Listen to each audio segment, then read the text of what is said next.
저는 오늘 우리 하나님께로 돌아오라, 우리 하나님께로 돌아오라는 제목으로 하나님 말씀을 증거하도록 하겠습니다. 5월은 가정의 달입니다. 어제가 어린이날이었고 그리고 8일이 어버이날입니다. 그래서 오늘은 가정에 대해서 또 우리가 붙들어야 하는 성경적 원리를 나누는 것으로 말씀을 시작하고자 합니다. 지난 4월 저희 큰아이가 다니는 학교에서 부모 교육을 했습니다. 저희 부부도 이 교육에 참석을 했는데요. 아이들이 학교에 다니는데 왜 부모가 교육을 받아야 하는가? 조금은 불편하고 또 번거로운 일이라는 생각이 들었습니다. 어머니는 매주 한 번씩 교육을 받으면서 기도에 참여해야 하고요. 아버지는 3개월에 한 번씩 1년에 4번, 그리고 또 부부가 함께하는 교육을 또 1년에 4번 이렇게 교육을 받아야 합니다. 학교가 왜 이렇게 학부모를 번거롭게 할까? 이런 생각이 드는데요. 교장 선생님이 이런 설명을 합니다.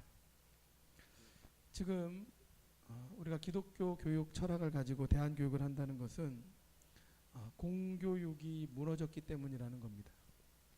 공교육에서 삶에 대한 태도를 배우는 것은 물론이고 사제관계, 친구관계, 또 지적인 능력을 가르치는 것에도 거의 무너져 내리고 있다라는 겁니다. 그래서 거의 모든 교육 분야에 있어서 사교육을 의존하고 있는 것이 우리 사회의 현실이다, 이렇게 설명을 합니다.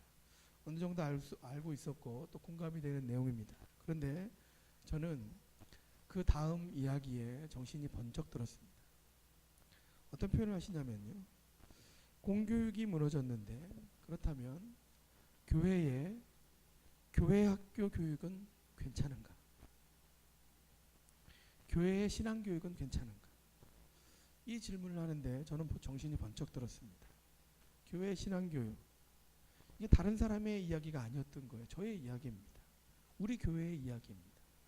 우리는 우리 교회에서 신앙교육이 제대로 이루어지고 있는가? 교회 학교 교육이 살아있습니까?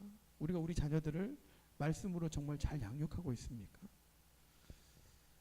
한 통계에 의하면 지금 중고등학교 청소년들 교회 다니는 퍼센테이지가 3.6%라고 합니다. 3.6%.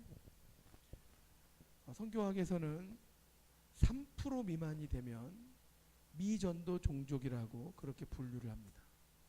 조금만 더 지나면 우리나라의 청소년들 미전도 종족입니다. 선교사 파송해야 하는 곳들이에요. 이 교장 선생님의 논지는 이렇습니다. 학교 교육뿐만 아니라 우리가 교회 학교 교육이 실패했다는 것을 정말 마음 아프지만 인정하지 않을 수가 없다라는 겁니다. 다른 거 생각해 보실 필요가 없습니다. 우리 가정에서 자녀가 정말 하나님의 사람으로 살고 있는가? 내 자녀가 하나님의 자녀로 성장하고 있는가? 이걸 생각해 보시면 됩니다. 그냥 주일날 예배는 가니까 이렇게 안심을 하고 계십니까? 물론 예배라도 드리면 너무 감사하죠. 그러나 예배 참석한다고 해서 마음의 중심으로, 삶의 중심으로 하나님의 사람으로 사는 것이 아니라는 것 우리가 너무나 잘 알고 있지 않습니까? 교장 선생님의 설명이 이러했습니다.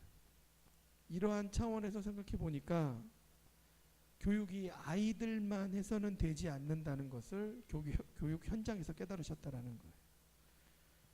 학교에서 성경적 가치관을 중심으로 한 교육 철학을 바탕으로 프로그램들을 만들지만 이것이 반드시 가정과 공유가 되어져야 하고 학교와 가정이 같은 방향으로 나아갈 수 있어야 교육이 된다라는 것.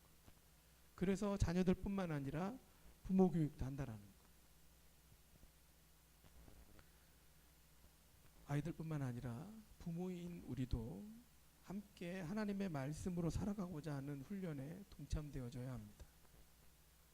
그래야 자녀 교육과 신앙 교육이 엇박자를 내지 않습니다. 어머니는 어머니끼리 훈련을 하고요.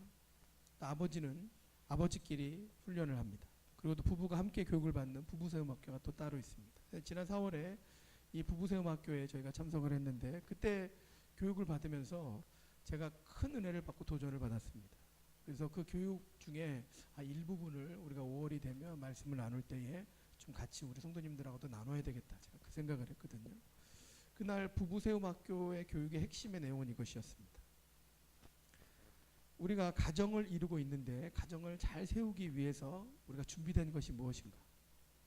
우리가 너무 준비된 것 없이 가정을 이루면서 살고 있는 것은 아닌가? 특별히 가정을 세우는 것에 있어서 성경은 가장의 역할을 아주 중요하게 말씀하고 계시는데 우리의 가정에서 성경적인 가장의 역할이 이루어지고 있는가?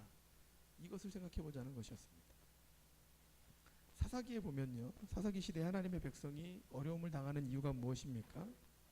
각자가 자기 소견에 옳은 대로 살았습니다. 하나님의 백성은 하나님 말씀하신 것을 중심으로 하나님의 말씀에 따라서 살아야 하는데 이게 무너져 내리고 내가 생각한 대로 내가 옳은 대로 살았다라는 거예요. 내가 사는 사회의 영향을 받으면서 나는 나의 소견이 있고 그것이 옳다 이렇게 생각하면서 사는 겁니다. 그리고 성경은 그것이 망하는 길이라고 말합니다. 어쩌면 우리가 가정을 이루고 살아가는 모습이 이러할 수 있다라는 거예요. 아빠는 이래야 해. 엄마는 이래야 해. 이래야 가정이 잘 되지. 이런 생각들이 성경적 가치관이 아니라 우리 주변의 영향들을 너무너무 많이 받는다는 거예요. 그래서 혼합하면서 살고 있다는 겁니다. 예를 들어 아이의 교육을 성공시키기 위해서 교육의 성공이라는 것 자체도 외고를 보내고 자사고를 보내고 혹은 좋은 대학을 보내서 좋은 곳에 취직시키는 것, 이 정도로 우리가 완전히 변질되어 있고요. 그리고 그런 것들을 잘하기 위해서 아빠의 경제력이 필요하고 더욱더 절대적으로 아빠의 무관심이 필요하고 간섭하지 말라는 겁니다. 그리고 엄마의 정보력이 필요하고 이런 이야기들 우리에게 낯선 이야기가 아닙니다. 그런 영향을 받으면서 각자의 소견에 옳은 대로 그렇게 가정도 이끌어가고 있다는 거.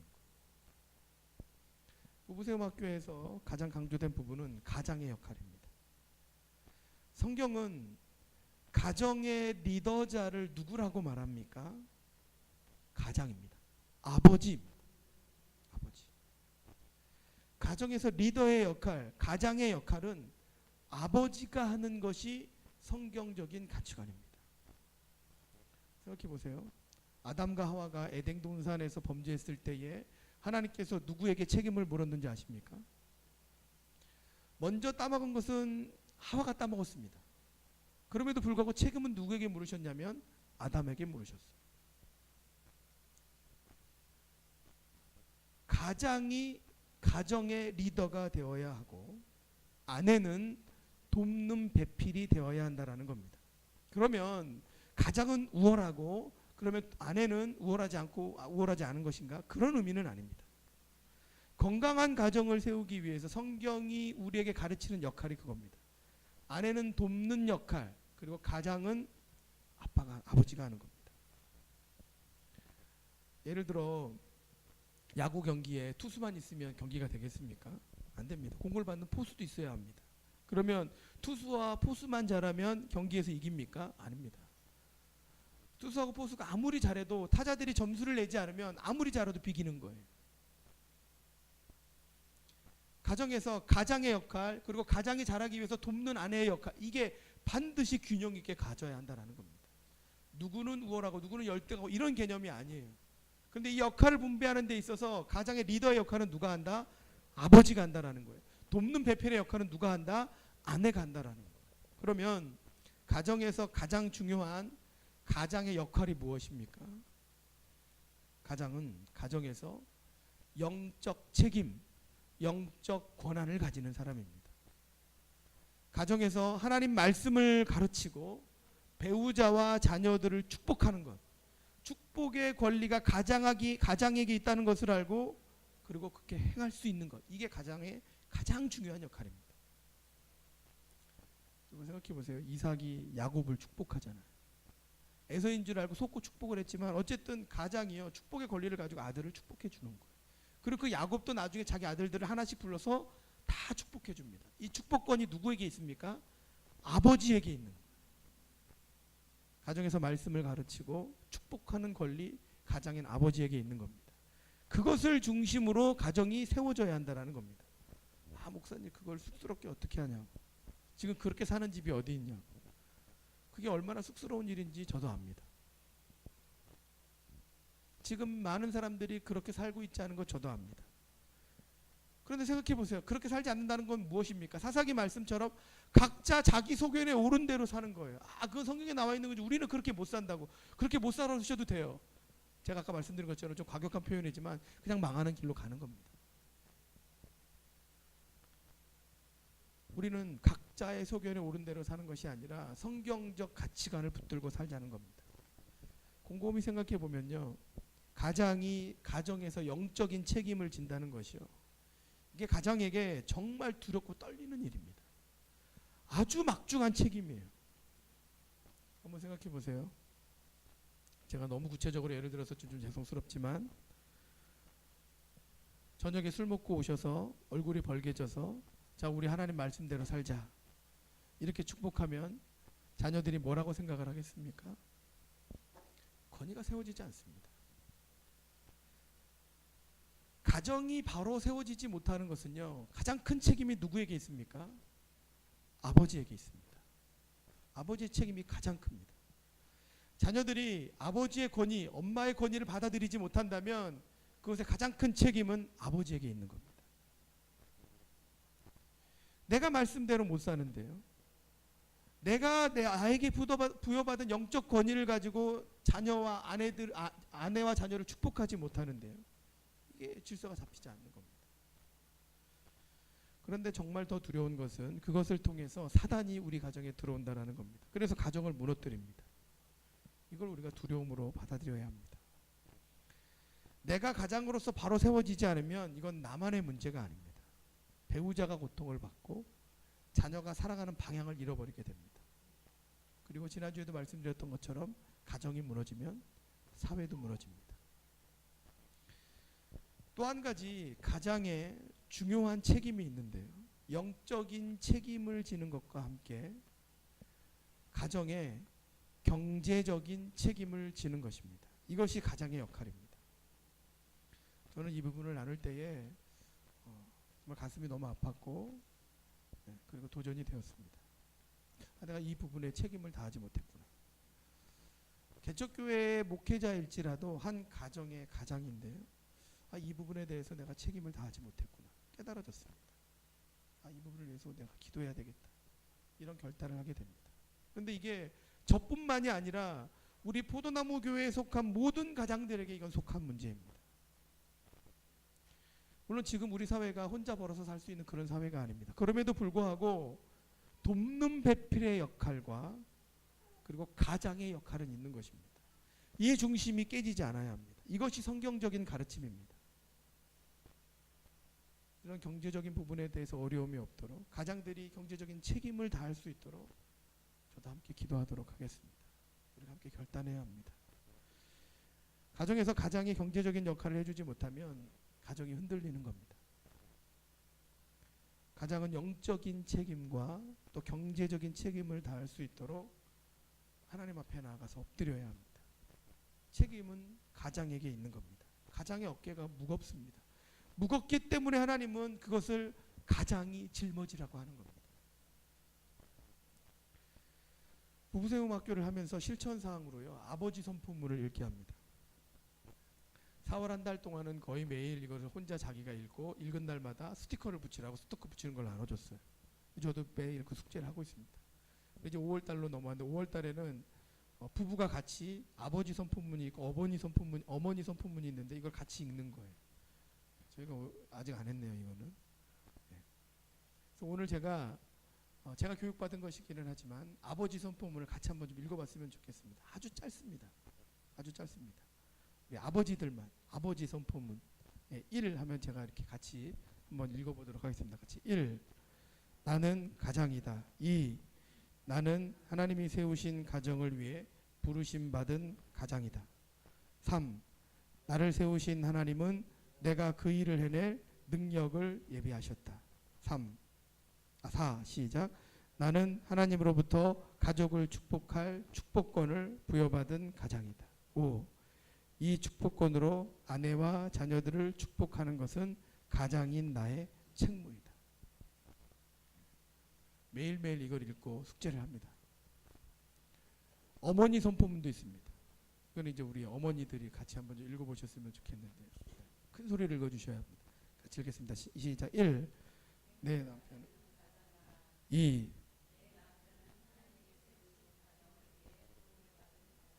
3.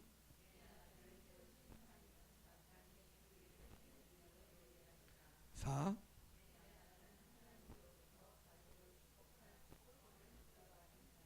5. 우리가 가장을 중심으로 가정의 중심을 잡고 이렇게 세워져야 합니다. 오늘 우리가 읽은 이사야 55장의 말씀을 보면요, 하나님이 이스라엘 백성들을 묘사하는 표현이 나옵니다. 먼저 1절 말씀을 한번 보실까요? 1절을 보시면 천천히 같이 읽어보도록 하겠습니다. 같이 읽습니다. 시작. 오라 너희 목마른 자들아 물로 나아오라 돈 없는 자도 오라 너희는 와서 사 먹되 돈 없이 값 없이 와서 포도주와 젖을 사라. 하나님이 이스라엘을 표현하시는데 뭐라고, 제가 주목했던 단어가 뭐냐면요, 목마른 자들, 돈 없는 자, 하나님 이렇게 표현하고 계세요. 목마른 자들, 돈 없는 자. 하나님 보시기에 나라 잃고 어떻게 해야 할지 알지 못하는 이스라엘의 모습이 이런 모습이라는 겁니다. 그런데 이건 이스라엘 사람들뿐만 아니라 오늘 우리가 살아가는 모습도 이렇습니다. 오늘 우리가 살아가는 모습이 이렇지 않습니까? 오늘 하나님이 이게 바로 너의 모습이야 이렇게 들려주시는 그 하나님의 음성을 우리가 듣기를 원합니다. 우리가 삶의 목마름, 돈 없음, 이걸 해결하기 위해서 얼마나 동분서주하면서 뛰어다니면서 삽니까? 여기저기서 이런저런 이야기를 듣고 거기에 가면 좀 괜찮대 이런 이야기를 들으면 우리가 막 달려가면서 그렇게 살지 않습니까? 그런데 삶의 목마름이 해결이 되고 있습니까? 가정을 바로 세운다고 하면서도요, 이렇게 하면 좋대 저렇게 하면 좋대 그러면서 가정이 바로 세워집니까? 돈 없음을 해결하기 위해서 우리가 그렇게 동분서주하지만 그게 해결이 됩니까?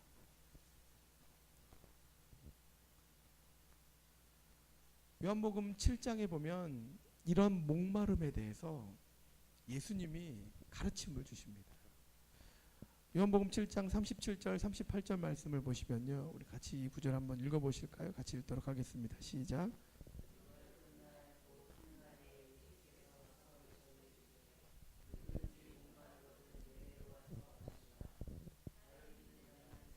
이름과 같이 그 배에서 생수의 강이 흘러나오리라 하시니. 37절에 보시면요, 목마른 자는 누구에게 와서 마셔라?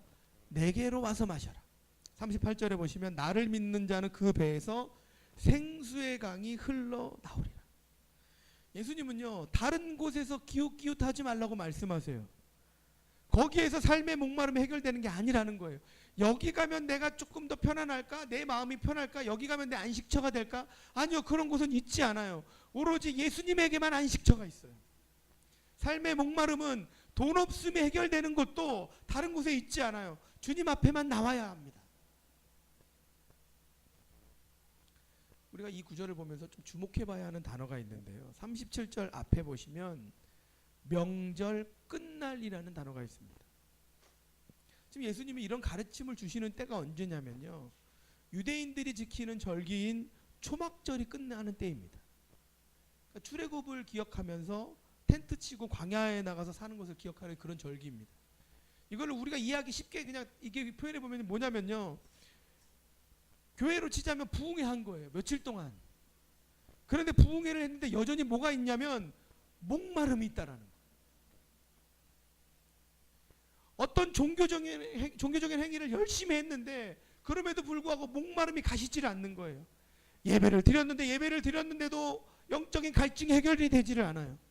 그렇게 강조를 해서 큐티를 했는데도 영적인 목마름이 해결되지가 않아요. 왜 목마름이 해결되지 않을까요? 종교적인 행위를 했다고 해서 목마름이 해결되는 게 아닙니다. 부흥회에 참석하고 목이 쉬도록 찬양을 한다고 해서, 그렇다고 해서 목마름이 해결되는 게 아니에요. 목마른 자들아 다 내게로 오라. 예수님을 만나야, 인격적으로 예수님을 만나야 목마름이 해결이 되는 겁니다.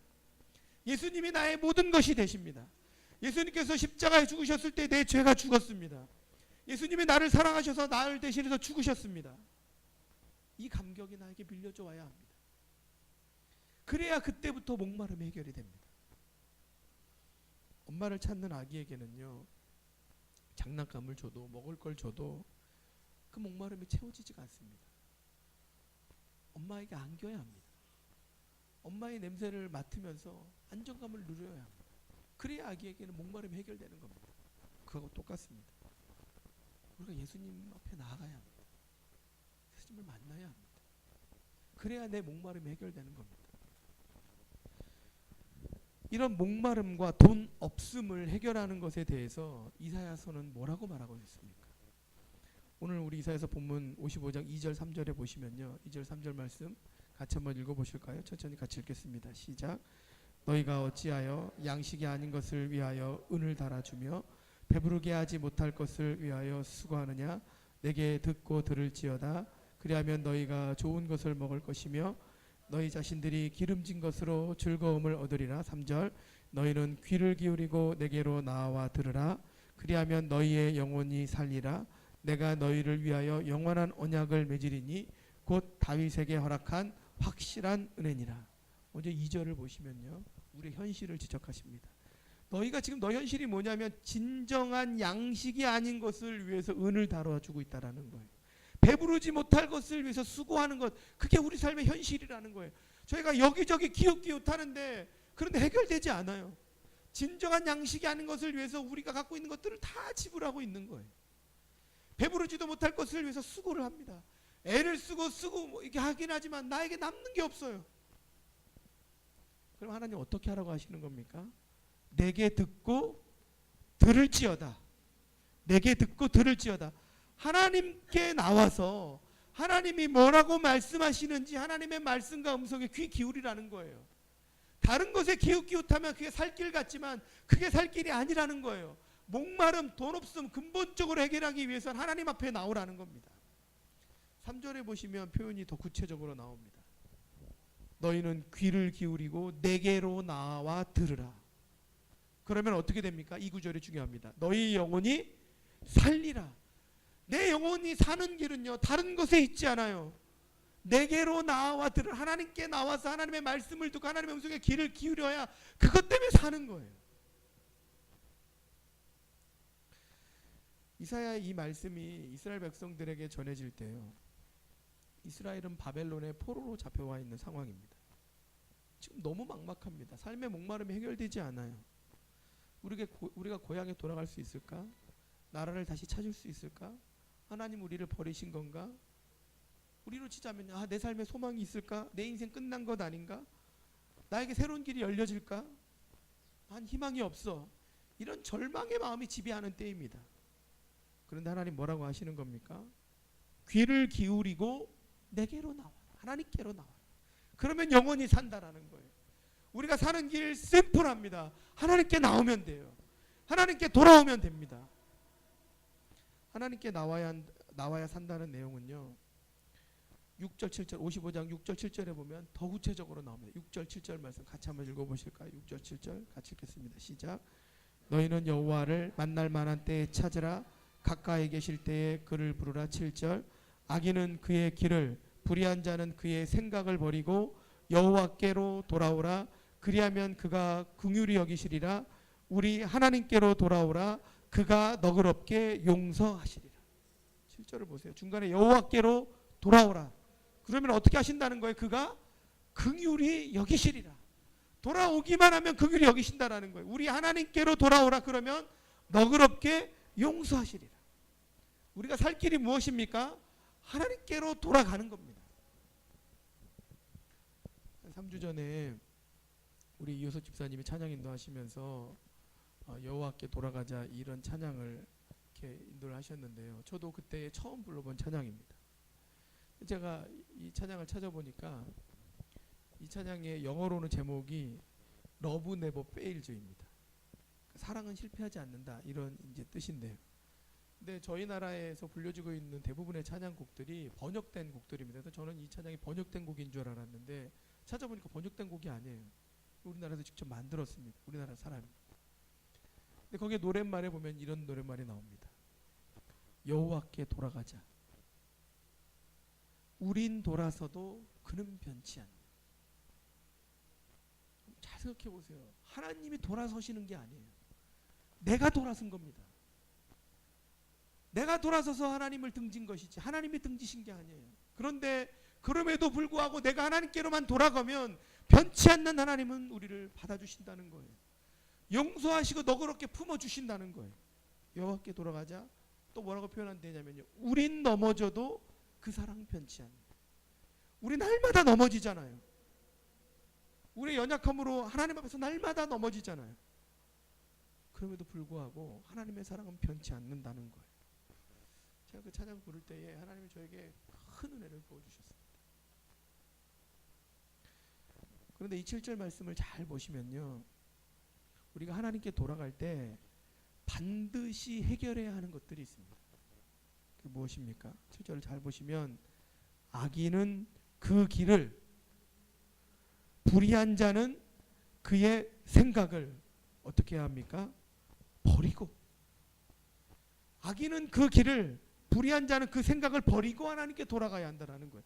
그러면 하나님이 더 그렇게 용서하신다는 거예요. 오늘 하나님 앞에 돌아오는 것을 다시 한번 결단하시는 저와 여러분이 되기를 간절히 원합니다.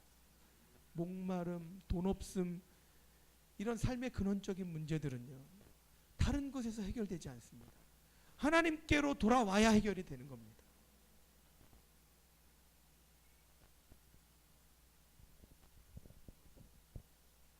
그런가 하면 이사야서 55장을 보시면 우리가 하나님께로 돌아가야 하는 이유에 대해서 이사야서는 더욱더 구체적인 이유 두 가지를 더 제시를 하는데요. 첫 번째, 우리가 하나님께로 돌아가야 하는 이유가 무엇입니까? 우리는 우리 나름의 생각을 가지고 나의 길을 가면서 살지만요, 하나님의 길과 생각은 우리가 가진 것과는 분명히 다르다고 하나님은 말씀하고 계신다는 겁니다. 그래서 우리는 하나님께 돌아가야 합니다. 하나님의 생각과 길은 우리와 다르다. 이걸 우리가 인정하고 하나님께 나아갈 수 있어야 합니다. 8절 말씀을 보시면 8절에 이렇게 기록합니다. 같이 한번 읽어보실까요? 시작. 이는 내 생각이 너희의 생각과 다르며 내 길은 너희의 길과 다름이니라. 여호와의 말씀이니라. 하나님은 분명히 선언하십니다. 내 생각이 너희의 생각과 다르다. 내 길은 너희의 길과 다르다. 내가 계획하는 나의 인생의 길과 하나님의 인도하심은 분명히 다릅니다. 우리가 본성적으로 악하다는 것이요, 우리가 이런 경우가 자주 생깁니다. 내가 하고 싶은 일이 있어요. 근데 그것을 놓고 기도하지 않아요. 왜 그럴까요? 어쩌면 내가 이걸 기도하면 하나님이 이걸 하지 말라고 하실 수도 있어. 이 마음이요, 내 마음에 자리 잡고 있으면요, 내가 내 상황 가운데 나는 이걸 반드시 해야 하니까, 이걸 너무 하고 싶으니까 그걸 놓고 기도하지 않아요. 이게 사람이 악한 겁니다.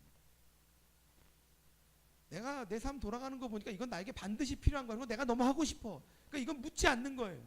그냥 내가 하고 싶은 대로 가는 거예요. 혹 이거 물었다가 하나님이 하지 말라고 하실 수도 있으니까. 이게 악한 겁니다. 결국 내 맘대로 하는 거예요. 내 성질대로 사는 거예요. 이게요. 예를 들어서 다윗을 한번 생각해 보세요. 다윗이 하나님을 얼마나 사모했습니까? 다윗이 통일 왕국을 이루고 나라가 안정되었을 때 그가 제일 먼저 가졌던 소망이 뭐냐면요, 성전을 짓는 것이었습니다. 여러분, 다윗이 성전을 짓는 것, 이게 뭐가 잘못됐습니까? 당위성 충분합니다. 여력도 다 있어요. 이게 다윗의 생각이에요.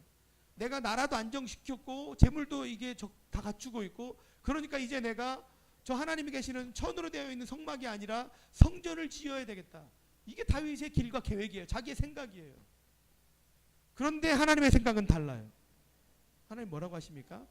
너는 전쟁터에서 피를 너무 많이 붙였다. 너는 준비만 하고 네가 아닌 너의 다음 때에 성전을 짓는다. 그런데 다윗이 참 위대하다는 게 뭐냐면요, 사람이요, 그걸 포기하는 게 쉽지가 않아요. 왜냐하면 사람은요, 내가 있을 때 내 성과를 내고 싶은 게 사람인 거예요. 다윗이 거기에 사로잡혀 있었다면요, 자기의 길과 생각을 관철시켰을 겁니다. 아닙니다. 하나님, 제가 지을게요. 제가 하겠습니다. 다윗이 지은 성전 이거 남기고 싶은 거예요. 그런데 다윗은 그렇게 하지 않았어요. 당위성도 충분하고 할 수 있는 여력도 있지만 하나님의 생각과 내 생각이 다르다는 것을 인정하고 하나님의 생각을 받아들였어요. 순종했습니다.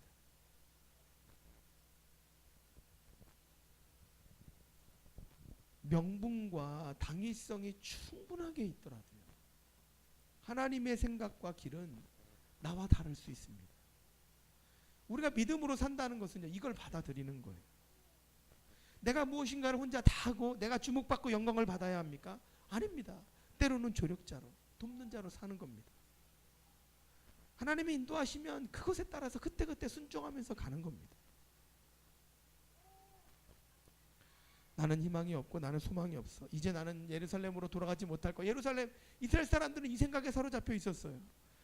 우리를 점령한 바벨론은 너무나 강해. 저 사람들은 너무나 강한 용사야. 그런데 하나님은 아니라고 하세요. 너희의 생각과 내 생각은 다르다고 말씀하세요.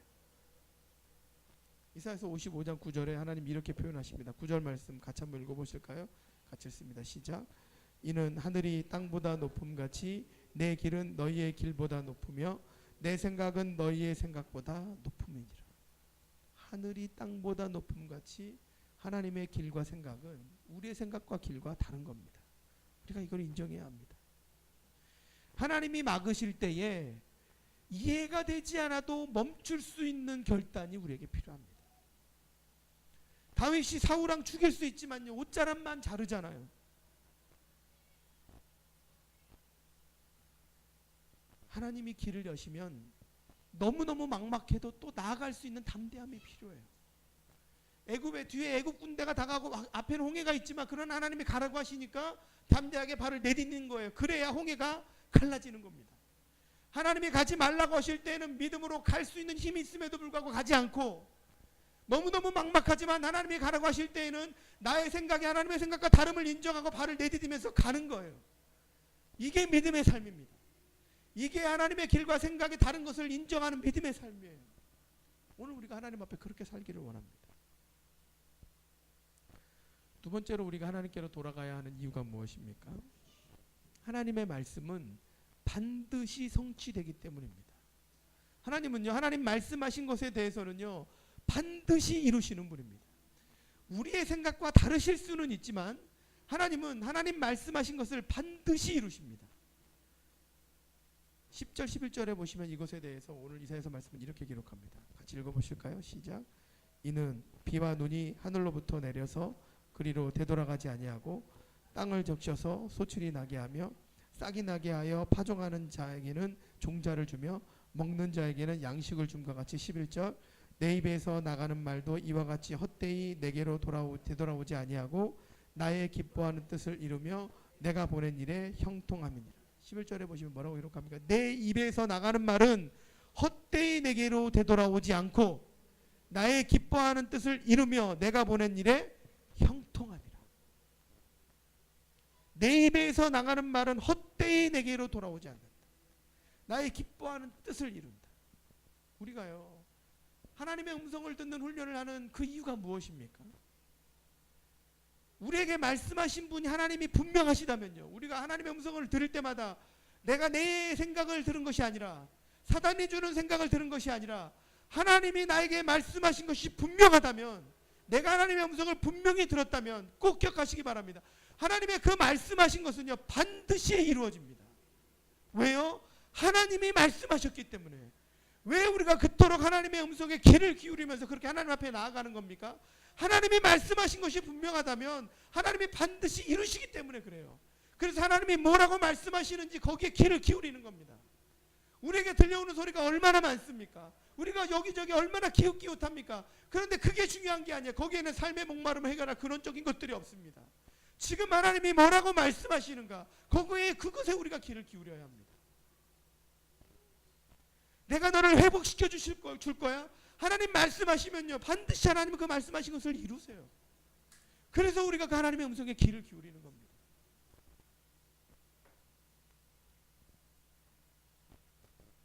(2018년을) 시작하면서 하나님은 지금은 우리를 회복시키소서 이 말씀을 주셨습니다. 말씀하셨기 때문에 그 회복시키실 것을 기대하면서 우리가 하나님께 나아가는 겁니다. 버려야 할 것들을 버리고 새롭게 결단해야 할 것들은 결단하고 그러면서 우리가 하나님 앞에 나아가는 겁니다. 하나님 앞에 나아가면요, 하나님께 돌아가면요, 하나님은 반드시 회복의 은혜를 부어주십니다. 이스라엘이 하나님 앞에 약속받는 내용이 무엇입니까? 12절 13절 같이 읽어보실까요? 약속받는 내용 12절 13절 같이 읽겠습니다. 시작. 너희는 기쁨으로 나아가며 평안히 인도함을 받을 것이요 산들과 언덕들이 너희 앞에서 노래를 바라고 들의 모든 나무가 손뼉을 칠 것이며 13절 잣나무는 가시나무를 대신하여 나며 화석류는 찔레를 대신하여 날 것이라 이것이 여호와의 기념이 되며 영영한 표징이 되어 끊어지지 아니하리라. 12절에 너희는 기쁨으로 나아가며 평안히 인도함을 받을 것이다. 우리가 이 바벨론 포로에서 다시 돌아갈 수 있을까? 걱정하지만 너희가 여호와께로만 돌아오기만 하면 내 생각은 너희의 생각과 다르고 내가 너희를 인도해낼 거야. 하나님 약속하시는 거예요. 회복을. 이제 말씀을 정리하고자 합니다. 여호와께로 돌아오는 저와 여러분의 삶이 되기를 축원합니다. 목마름과 돈 없음, 삶의 근원적인 문제들은 하나님께로 돌아와야 해결이 됩니다. 우리 가정이 세워지는 것도 그렇습니다. 가장이 세워지는 것도 그렇습니다. 인간의 뜻과 방법으로 되지 않습니다. 가정이 아름답게 세워진다는 건 여호와께 돌아오는 거예요. 말씀으로 돌아오는 겁니다. 거기에 귀 기울이는 겁니다. 하나님께로 돌아오는 저와 여러분이 되기를 원합니다. 그것이 우리가 사는 길입니다. 하나님은 회복을 약속하셨습니다. 그 회복의 약속을 기대하시면서 하나님께로 돌아오시는 저와 여러분의 삶이 되기를 다시 한번 축원합니다.